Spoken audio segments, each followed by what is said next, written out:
तो इस वीडियो में देखते हैं कि सीजीएल के 16 अगस्त के सेकंड शिफ्ट में क्या क्या सवाल आए थे। तो पहला क्वेश्चन था कि तुर्कन चहलगानी, ये एक 40 नोबल्स का जो है एक संगठन था। इसको किसने बनाया था? तो इसका आंसर होगा इल्तुतमिश ने बनाया था। ये स्लेव डायनेस्टी से थे और स्लेव डायनेस्टी की स्थापना कुतुबुद्दीन ऐबक ने की थी। तो अगला क्वेश्चन पूछा गया था कि इंटरप्रेटर ऑफ मालाडीज, ये बुक जो है वो किसने लिखी है? तो इसका आंसर बन जाएगा झुम्पा लाहिरी ने, तो इन्होंने ये बुक लिखी है। फिर अगला सवाल पूछा गया था कि पद्म विभूषण कितने लोगों को मिला है? तो इस बार जो है टोटल 7 लोगों को दिया है। 26 जनवरी को इसका अनाउंसमेंट किया गया था और इसमें 7 लोगों को ये प्राइज़ मिला है। तो ये 7 कौन थे विनर्स? तो सबसे पहले तो थे शिंजो आबे। तो शिंजो आबे जो है जापान के एक्स पीएम है और इनको पब्लिक अफेयर्स के क्षेत्र में मिला था। फिर एक मिला था मौलाना वहीदुल्ला खान जी को, ये एक इस्लामिस्ट स्कॉलर हैं, तो इनको अध्यात्म के क्षेत्र में दिया गया था। फिर एक सुदर्शन साहू हैं, इनको दिया गया था, इनको कला के क्षेत्र में दिया गया था सुदर्शन साहू जी को, ये स्कल्प्टर हैं।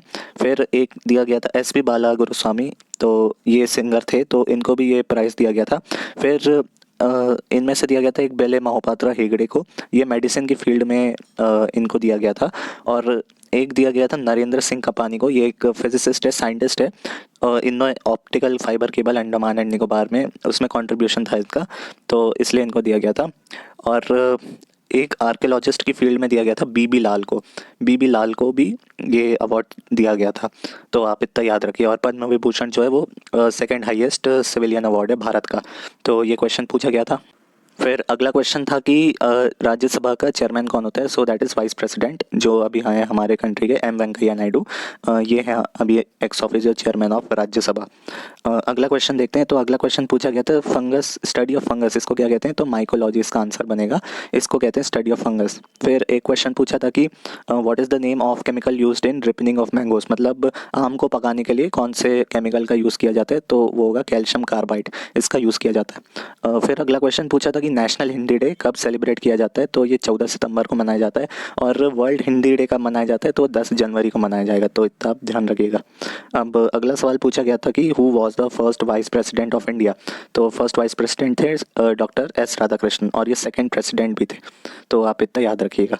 फिर अगला सवाल था कि 2021 का ऑस्ट्रेलियन ओपन किसने जीता है? तो फीमेल की कैटेगरी में तो नाओमी ओसाका ने जीता था और नोवाक जोकोविच ने इसको मेल कैटेगरी में जीता था, तो आप इतना याद रखिएगा। फिर एक सवाल था कि what is the common name of green alga? तो ग्रीन एल्गा का कॉमन नेम होता है क्लोरोफाइटा, ये एक सवाल पूछा था। फिर अगला सवाल था कि गौतम बुद्ध जी की इनकी बर्थ प्लेस कहाँ थी, इनका जन्म कहाँ हुआ था? तो लुम्बिनी में हुआ था, कपिलवस्तु में, तो ये एक सवाल था। फिर एक सवाल ये पूछा गया था कि पद्म विभूषण से किस एक्स प्राइम मिनिस्टर को अभी अभी सम्मानित किया गया है? तो मैंने बताया कि शिंजो आबे जापान के प्राइम मिनिस्टर थे और इनको पब्लिक अफेयर्स के क्षेत्र में इनको प्राइज़ दिया गया था पद्म विभूषण, तो इतना आप याद रखिएगा। और एक और बात, जो पद्म भूषण है, जो पद्म विभूषण के एक स्टेप नीचे का प्राइस है वो 10 लोगों को दिया गया था, आप इतना याद रखिएगा। और इस साल जो पद्मश्री जो है वो 102 लोगों को दिया गया था, तो इतना भी आप याद रखिएगा। तो चलिए अगले सवाल पे चलते हैं। तो अगला क्वेश्चन पूछा गया था which country is not a member of quad group?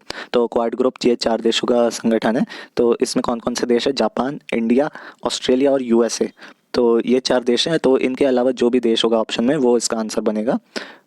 तो एक सवाल था कि एक वाइल्ड लाइफ सेंचुरी से एक सवाल था, तो आप इंपॉर्टेंट वाइल्ड लाइफ सेंचुरी देख के जाइएगा। जैसे बोरी वाइल्ड लाइफ सेंचुरी ये मध्य प्रदेश में, होशंगाबाद में, और बुक्सा वाइल्ड लाइफ सेंचुरी है तो ये वेस्ट बंगाल में है। तो ऐसे ही आप इंपॉर्टेंट देख के जाइएगा।